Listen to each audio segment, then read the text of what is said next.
Bismillahirrahmanirrahim. Assalamu alaikum. Hi everybody. Welcome to the channel.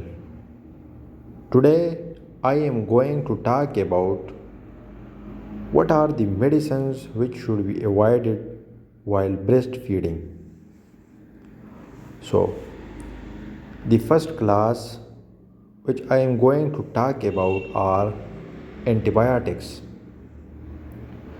Antibiotics include ciprofloxacin, tetracyclines, chloramphenicol, and sulfonamides.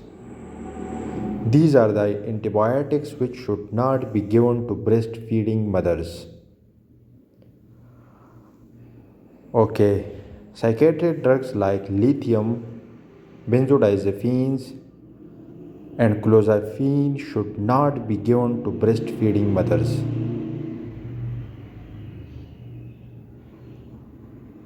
Other drugs which should not be given or which should not be prescribed